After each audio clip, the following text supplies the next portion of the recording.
Brooklyn Independent Television.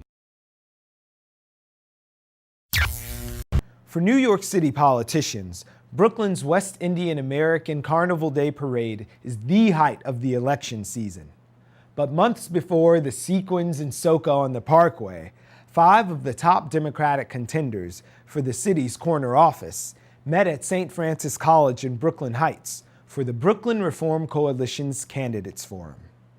New York City Comptroller John Liu, former Comptroller Bill Thompson, Public Advocate Bill de Blasio, former City Council member Sal Albanese, and City Council Speaker Christine Quinn all offered insight on their vision for a post-Bloomberg era in New York City.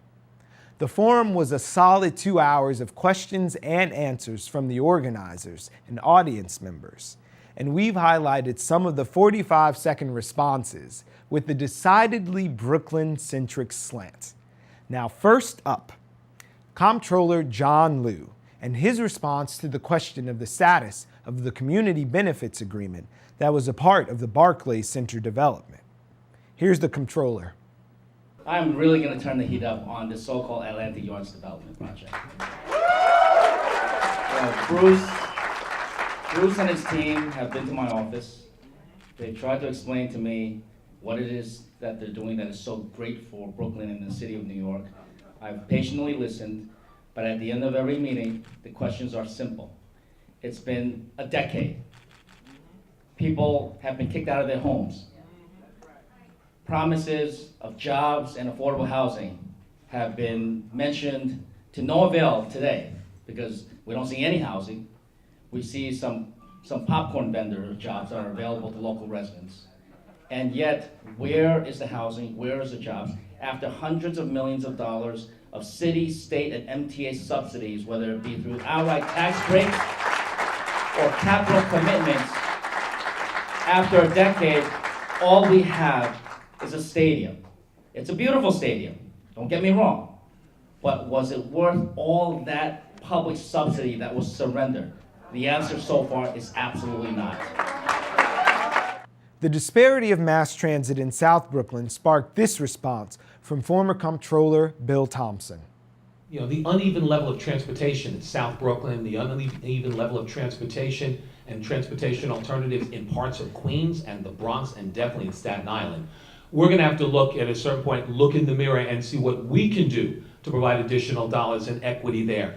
I've advocated, and it's probably the only place you may be able to get it back again, restoration of a commuter tax for mass transit. Those who live in New Jersey and Connecticut and Long Island should contribute to the mass transit system. Number one, that would generate about $1 billion, and a weight-based registration fee on automobiles in the counties that are covered by the MTA, those 12 counties. The dollars from that also, based on weight, heavier, more, less fuel-efficient vehicle, will cost you more to register. That's another $700 million to $1 billion. That's an extra $2 billion, or 1.7 to $2 billion to really improve mass transit, subways, express, and select buses across the city of New York. Bill de Blasio is New York City's current public advocate and offered this response when asked about rebuilding the city after Superstorm Sandy and preparing for the possibility of future catastrophic weather events. Using our pension fund dollars in combination with federal aid, leveraging private investment, that really have a concerted push to create affordable housing in the areas that need it. That is the big picture plan. But let's be clear, we are all experiencing, the residue of years of institutional racism in this city that led to a lot of public housing being created in areas that we now know are vulnerable, and then being neglected. And not being funded, not being supported, and what happened with Sandy has only made it tougher for the Rockaways, for Red Hook, for Coney Island. And there was not the human response needed from this administration in the first weeks of this crisis. And when as public advocate, I proposed a way to address the mold problem that was ravaging a lot of homes and buildings in Coney Island and other places, the administration turned a blind eye. So let's be clear that yes, it is about the big investments, But it's also about the city of New York being committed to its own people, including those people who do not happen to be privileged and powerful and in the public eye all the time. And places like Coney Island and Red Hook and the Rockaways need a lot more support than City Hall. Thank you. The city charter is like the Constitution of New York City, and the Charter Revision Commission is charged with reviewing the entire charter of the city and holding hearings to get public input for a report to amend or revise the charter of the city. When asked if he as mayor would call for a charter review, former city council member Sal Albanese offered this response. I would commission a charter every 2 years, and there are two things that I would want to see discussed. One is nonpartisan elections. I think they're important. It increases participation, and we're the only big city in the country that doesn't have nonpartisan elections. I think that would be a good government reform.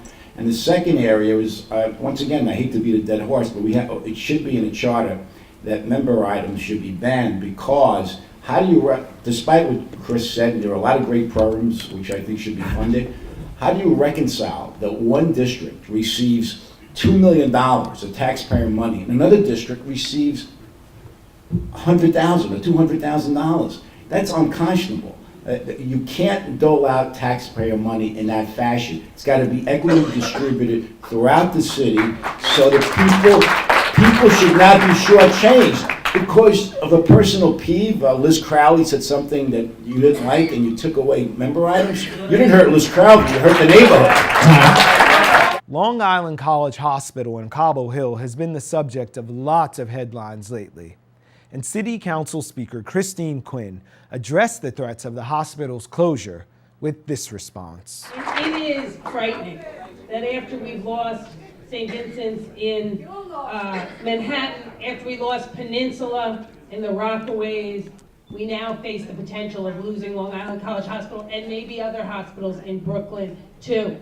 And this is an enormous citywide issue that we have to focus right now on those that are most at risk. But we also have to look at this citywide and figure out how we can harness the resources that are going to come in from healthcare reform as an infusion of money into our medical system to expand primary and preventive care, which we know is what we really need. That's what the money is going to be available for.